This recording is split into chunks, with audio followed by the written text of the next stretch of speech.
Capítulo 4. O Inferno.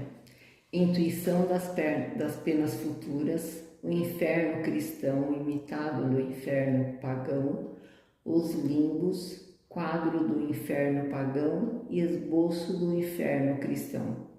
Intuição das penas futuras. Ponto 1.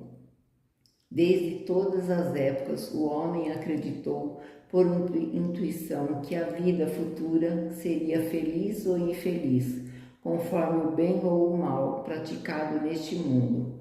A ideia que ele faz, porém, dessa vida está em relação com o seu desenvolvimento, senso moral e noções mais ou menos justas do bem e do mal. As penas e compensas são o reflexo dos instintos predominantes. Os povos guerreiros fazem consistir a suprema felicidade das honras conferidas à bravura, os caçadores na abundância da caça, os sensuais nas delícias da voluptuosidade. Dominado pela matéria, o homem não pode compreender, senão imperfeitamente, a espiritualidade, imaginando para as penas e gozos futuros um quadro mais material que espiritual. Afigura-se-lhe que deve comer e beber no outro mundo, porém melhor que na terra. Nota explicatória. Nota de Allan Kardec, um pequeno saboiano a quem o seu cura fazia a descrição da vida futura, perguntou-lhe se todo mundo lá comia pão branco como em Paris.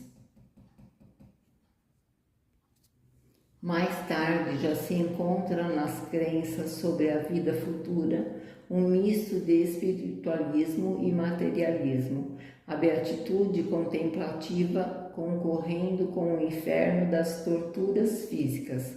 Ponto 2.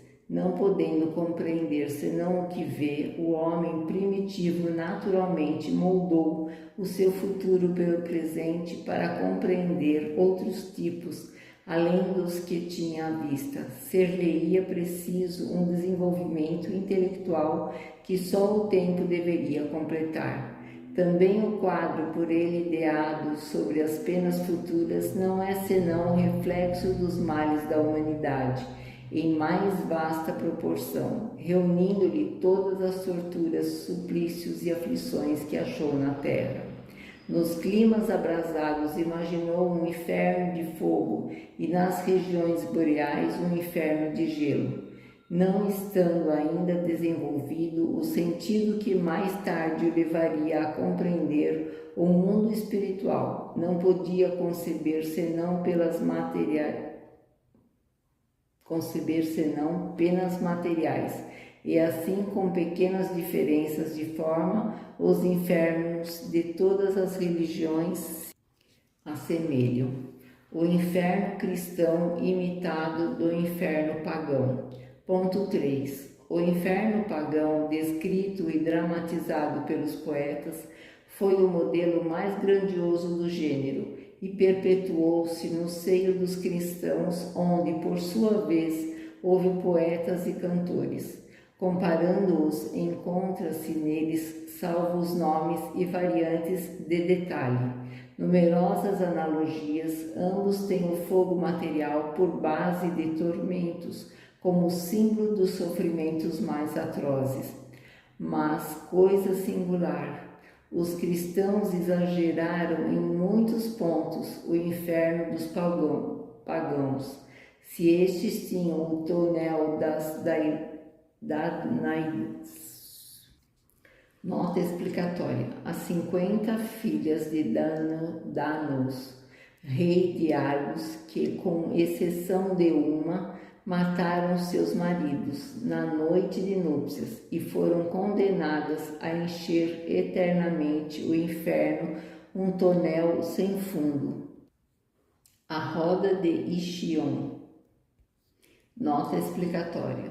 Por caluniar Zeus, Ixion foi fulminado por um raio e lançado no Tártaro, onde foi preso a uma roda em chamas e condenado a nela girar pela eternidade. o rochedo de Sísifo. Nota explicatória. Por assaltar os viajantes, Zeus condenou Sísifo ao Tártaro e deu-lhe como castigo eterno a obrigação de empurrar uma pedra até o lugar mais alto da montanha, de onde ela sempre rola de volta. Eram estes suplícios individuais.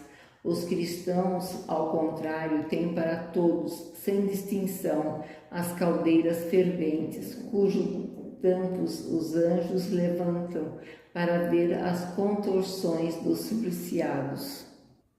Nota explicatória. Sermão pregado em Montpellier em 1860. E Deus, sem piedade, ouve-lhes os gemidos por toda a eternidade. Jamais os pagãos descreveram os habitantes dos campos elíseos, deleitando a vista nos suplícios do Tártaro. Nota explicatória. Nota de Allan Kardec. Os bem-aventurados, sem deixarem o lugar que ocupam, poderão afastar-se de certo modo em razão do seu dom de inteligência e da vista distinta, a fim de considerarem as torturas dos condenados e, vendo-os, não somente serão invisíveis à dor, mas até ficarão repletos de alegria e renderão graças a Deus por sua própria felicidade, assistindo à inefável calamidade dos ímpios. São Tomás de Aquino. Ponto 4. Os cristãos têm como os pagãos o seu rei dos infernos, Satã, com a diferença, porém, de que Plutão se limitava a governar o sombrio império, que lhe coubera em partilha, sem ser mau, retinha em seus domínios os que haviam praticado o mal, porque essa era a sua missão, mas não induzia os homens ao pecado para tripudiar dos seus sofrimentos. Satã, no entanto, recruta vítimas por toda parte e regozija-vos ao atormentá-las com uma legião de demônios armados, deforcados a revolvê-las no fogo. Já se tem discutido seriamente sobre a natureza desse fogo que queima, mas não consome as vítimas. Tem-se mesmo perguntado se seria um fogo de betume. Nota explicatória de Allan Kardec. Sermão pregado em Paris em 1861. O inferno cristão nada cede, pois ao inferno pagão. Ponto 5. As mesmas considerações que, entre os antigos, tinham feito localizar o reino da felicidade, fizeram circunscrever igualmente o lugar dos suplícios, tendo-se colocado primeiro nas regiões superiores, era natural reservar ao segundo os lugares inferiores, isto é, o centro da terra, para onde se acreditava servirem de entrada certas cavidades sombrias de aspecto terrível. Os cristãos também colocaram aí por muito tempo a habitação dos condenados. A esse respeito, frisemos ainda outra analogia. O inferno dos pagãos continha de um lado os campos elíseos e do outro o Tártaro. O Olimpo, morada dos deuses e dos homens divinizados, ficava nas regiões superiores. Segundo a letra do Evangelho, Jesus desceu aos infernos, isto é, aos lugares baixos, para deles tirar as almas dos justos que lhe aguardavam a vinda. Os infernos não eram, portanto, um lugar unicamente de suplício, estavam, tal como para os pagãos, nos lugares baixos. A morada dos anjos, assim como o Olimpo, era nos lugares elevados. Colocaram-na para além do céu estelar, que se reputava limitado. Ponto 6. Esta mistura de ideias cristãs e pagãs nada tem de surpreendente.